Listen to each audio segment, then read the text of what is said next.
ज्योतिरादित्य सिंधिया चुनाव लड़ने को तैयार नहीं है, मना कर दिया है बीजेपी संगठन से। आखिरकार मैं ऐसा क्यों कह रहा हूं, क्या है ये पूरा मामला, करेंगे आज इस पर बात। अगर सुनना चाहते हैं तो यहाँ रुक सकते हैं आप। नमस्ते, मेरा नाम विवान है और आप में से उन सभी को कह रहा हूं जो स्क्रीन के उस तरफ है और हमसे ऐसा जुड़ाव रखते हैं कि हर वो खबर देखते रहते हैं जिससे आप लोगों को कुछ सोचने, समझने और विचार करने का मौका मिलता है। पंजाब केसरी पर इतना प्यार लुटाने के लिए आप लोगों का दिल से शुक्रिया। खबर पर आ जाते हैं। मध्य प्रदेश में एक खबर फिलहाल आग की तरह फैले हुए है। सुबह सुबह चाय की चुस्की का स्वाद बढ़ाने के लिए आप में से कई अखबार पढ़ते हैं और अखबार में ही एक खबर आई कि बीते दिन बीजेपी का जो एक खास उसकी जो बैठक हुई, मंथन हुआ, उसमें जो बीजेपी के कई बड़े दिग्गज शामिल हुए थे, जिसमें से केंद्रीय उड्डयन मंत्री ज्योतिरादित्य सिंधिया भी शामिल हुए थे। उन्हें भी विधानसभा चुनाव लड़ाने की चर्चा हुई, मगर जब ये चर्चा हुई तो ज्योतिरादित्य सिंधिया इस पर सहमत नहीं हुए, वो चुनाव लड़ने के लिए तैयार नहीं हुए।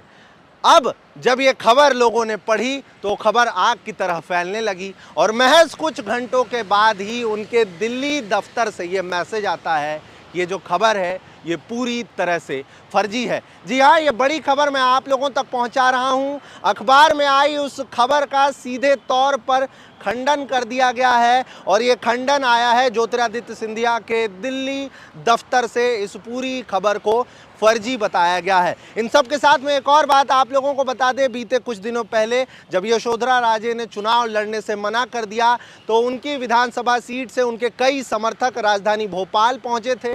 वो लगातार उनका ये कहना था कि हम संगठन पे दबाव बनाना चाहते हैं और हम ये चाहते हैं कि यशोधरा राजे चुनाव लड़ें। ऐसे में हमने सीधे उनसे बातचीत की और बातचीत में मैंने ये पूछा कि अगर उन्हें टिकट वो नहीं वहाँ से लड़ती हैं और अगर उनके भतीजे वहाँ से लड़ते हैं तो वो राज़ी हो गए। जी हाँ, उन्होंने कहा कि हमारी पहली प्राथमिकता तो यशोधरा है, लेकिन अगर वो नहीं तो सिंधिया ही चलेंगे वहाँ से। मगर ये समर्थकों की मांग है। अभी तक ज्योतिरादित्य सिंधिया की तरफ से इस तरीके की कोई खबर नहीं आई थी। जब ये खबर आई तो दिल्ली दफ्तर से साफ तौर पर इस खबर को फर्जी बता दिया गया है। इस खबर को लेकर के आप क्या सोचते हैं और सिंधिया विधानसभा चुनाव लड़ेंगे या नहीं, क्या कुछ होगा? अगर आप लोगों के मन में भी कुछ ऐसा आ रहा है, कुछ सोचते हैं इस खबर को लेकर के, तो कमेंट पर लिखिए, क्योंकि मैं और मेरे सहयोगी मतलब अंकित, वो जो कैमरा लेकर के मुझे आप लोगों तक पहुंचाने के लिए इधर से उधर भागते दौड़ते रहते हैं,